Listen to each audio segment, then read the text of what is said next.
Okay, so today we have a 1990 Suzuki Quad Runner LT 250 four-wheel drive. That is, as soon as you put it into gear, it stalls out, which tells us that something is going on with the centrifugal clutch.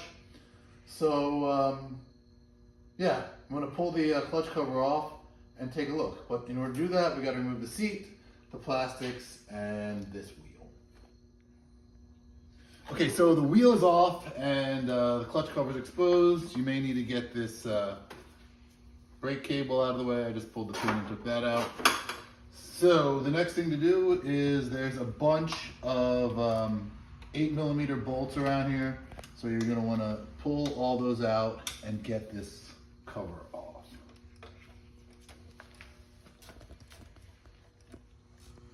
Okay, once you get all of the bolts out, I think there's 9 of them.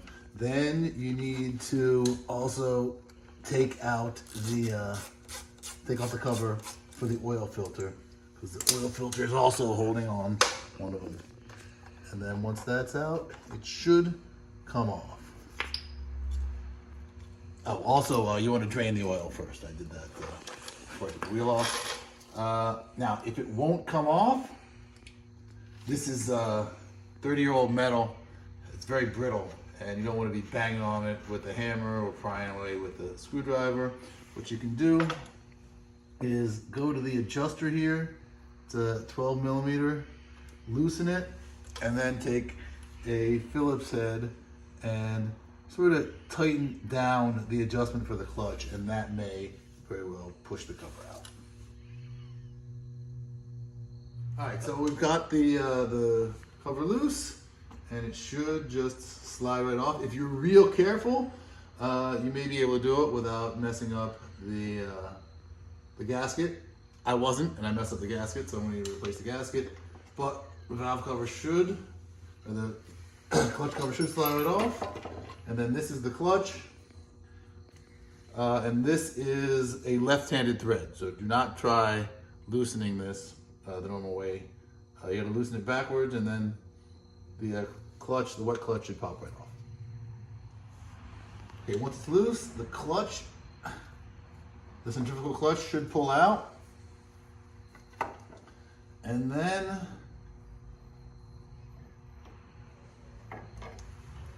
this is going to be the problem here. This clutch, this should be a one-way clutch bearing, and it is locked up, so it's not spinning at all. So that would explain why it's stalling out. So we're going to replace this. I found one on eBay. I think I paid 12 bucks for it. We're going to replace that and put it back together. Okay, so we have this bearing replaced. As you can see, it will spin in one direction, but not in the other, as opposed to not spinning in any direction as it was before.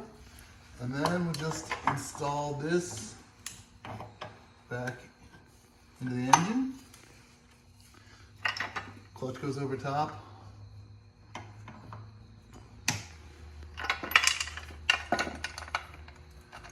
And then the washer, then the bolt. And remember, the bolt is left-handed threaded, so it goes on opposite of how it normally would go.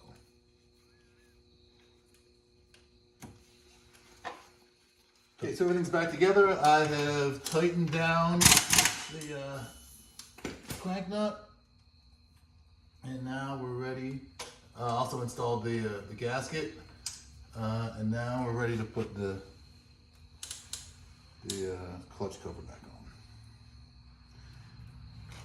We got the adjuster already in place, and now we're just going to slide the cover in.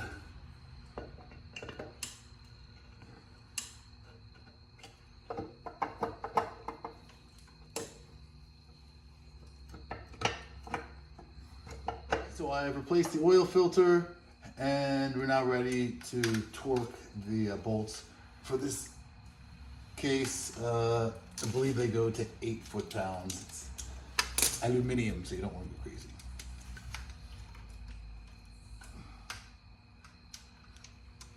And once you have all of the cover bolts torqued down and the oil pan nuts torqued down, And the last step is to adjust the clutch, which you do by loosening this 12 millimeter nut in here in the adjuster hole.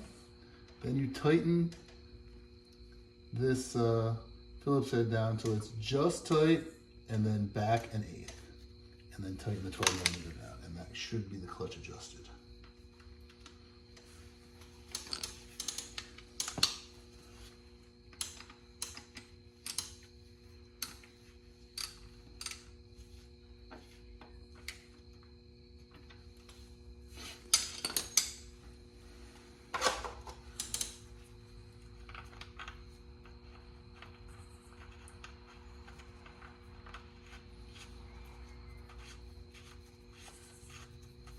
Now we just fill it up with oil and see what happens.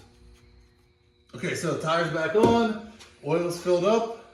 Only thing left to do is start it up and see how bad we screwed this up.